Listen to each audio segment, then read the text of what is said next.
Hello and welcome to another episode of That 60s Recording Podcast, the podcast that has conversations inspired by the golden era of recording. My name is Joe Montague and I am your host. And I realise that I haven't said that maybe for 60 odd episodes, which is absolutely atrocious form. I'm a regular listener of podcasts. I absolutely love them.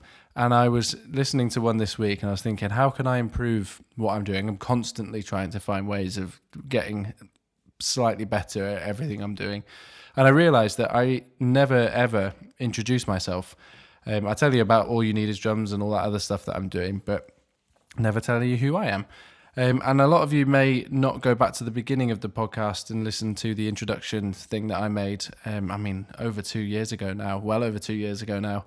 So it's 2 years out of date. I should probably make another one or update that one. So a lot of you may not know who I am, and it's just rude, the fact that I haven't even introduced myself. I'm terribly sorry.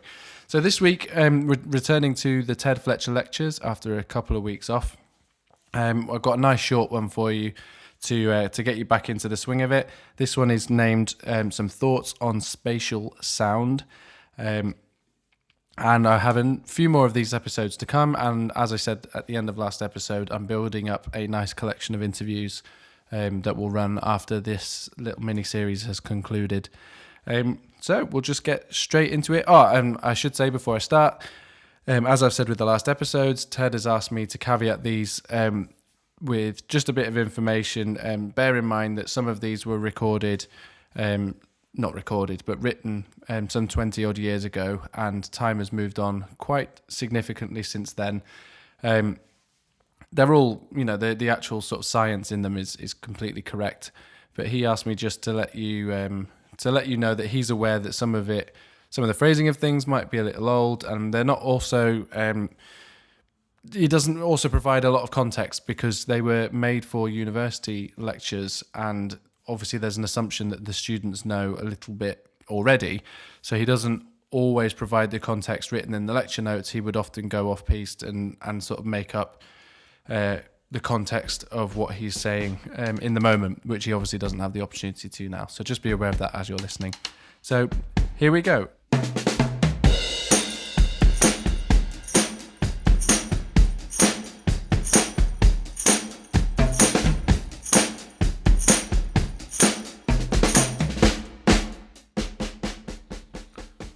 Depth.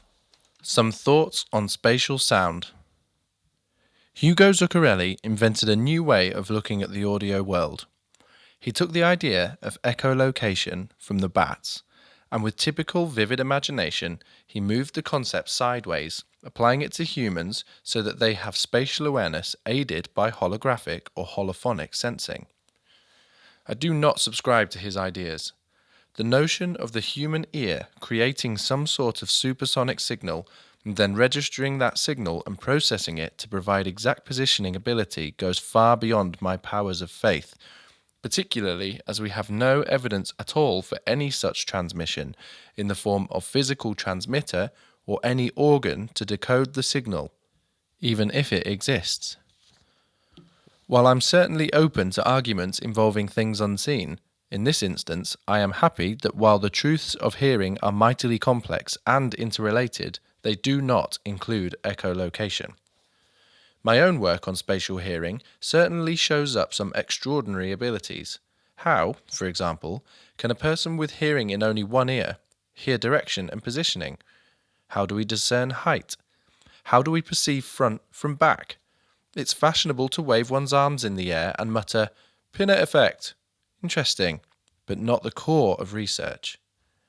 What's more interesting for me is the search for even better ways to reproduce sound in the most natural way possible. That is, including the dynamics and the quality, but most importantly, the space. Studies in spatial recognition. Ignoring loudspeakers and recorded sound for a moment, the way we recognize the spaces that we occupy is with a mass of interrelated cues and clues. It's my opinion that visual information is very much less important in this respect than has been thought. Eyesight may seem to be wide and sensitive, but in reality the field of view is extremely narrow, and so it contributes little to our constantly changing mind picture of the form of our environment. I believe that this spatial awareness is a constant in our minds and is being continuously updated and modified by all of our senses, but of course, most importantly, by hearing. Yet, this updating is mostly from what we would describe as unimportant parts of audio input, from reflections, of course, and from the relationships between direct and reflected sounds. And not only from sounds sensed by the ears, but also from the action of sound on all parts of the body. Infrasound via the diaphragm, LF and even some mid-frequencies modified by facial bone structure, and wideband frequencies directly through the skull. So we are an organism living and reacting to the space in which we exist, the knowledge and appreciation of which is being modified by all of our senses.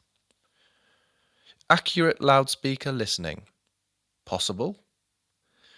If we have this built-in, constantly updated model of our surroundings inside our head, then how is it possible to implant a totally new, artificially created model of another environment with some sort of audio playback?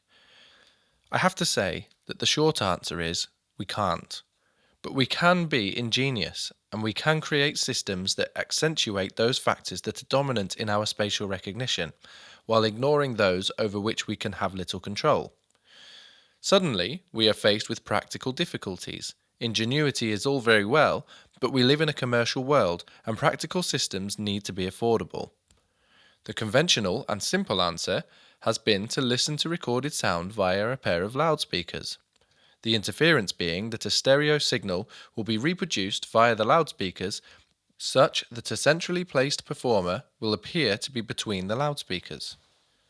Over the 60 years of its existence, two-speaker stereo has become totally accepted and has even been developed further to give a semblance of spatial effect. But as anyone can easily hear, the most elementary form of spatial listening via two loudspeakers can only be achieved in a carefully controlled environment, with the listener positioned exactly at the sweet spot.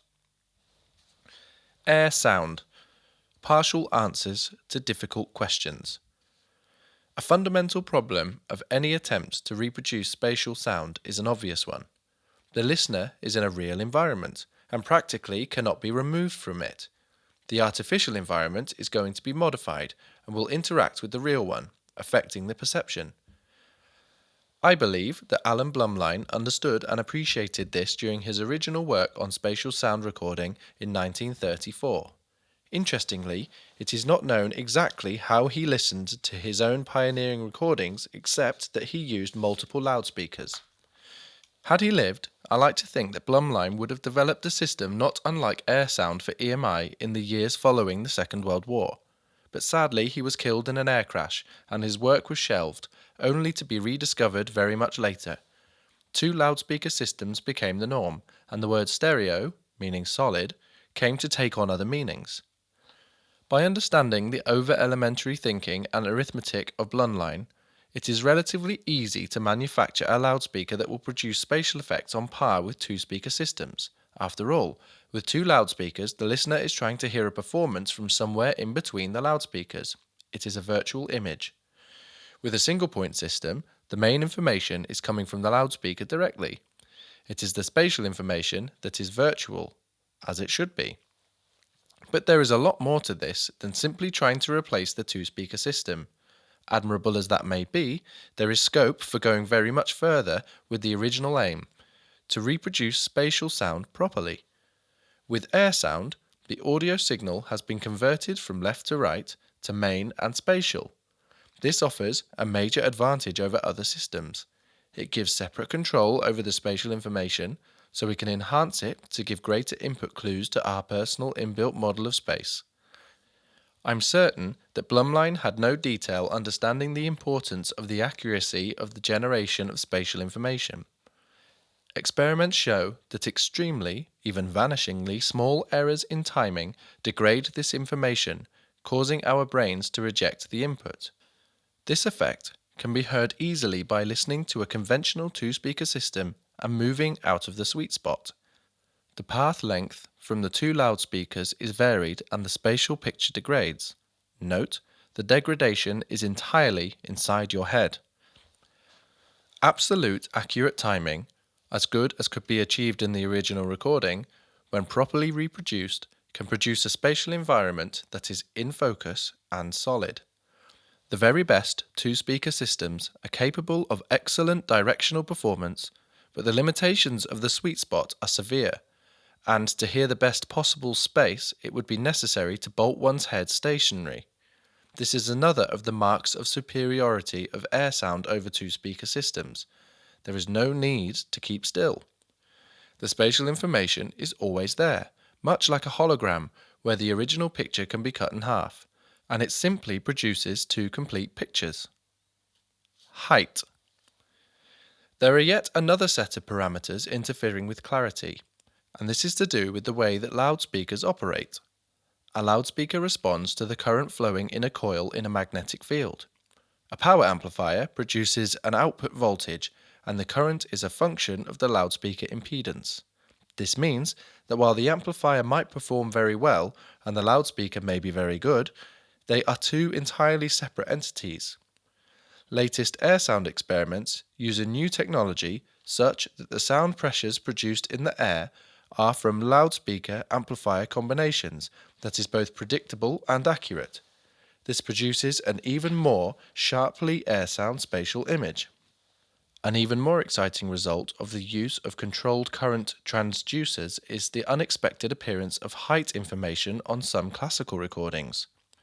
Presently, this is a hit-and-miss event that occurs unexpectedly during some classical recordings, but it does seem to follow the use of these very high-resolution replay systems, and it is a certain fact that this height information is delicate and highly sensitive, disappearing as soon as any distorting anomalies appear. Status. I suppose we have been working now for over 4 years on this path to audible space. The very first experiments were startling and exciting, and parallel research in other countries has spawned commercial product, but with inbuilt faults and failures. But air sound is a successful collection of ideas, a dynamic resource of research and achievement. From the miniature T3 with its extraordinary aura of space around the head, to the T12, a middle-of-the-road hi-fi system that makes TV movies come to life, and on to new developments with these high-resolution systems in the T21 and T1 project. Spatial sound has developed from a simple but superior alternative to two-speaker systems to the most exciting and beautiful audio there has ever been.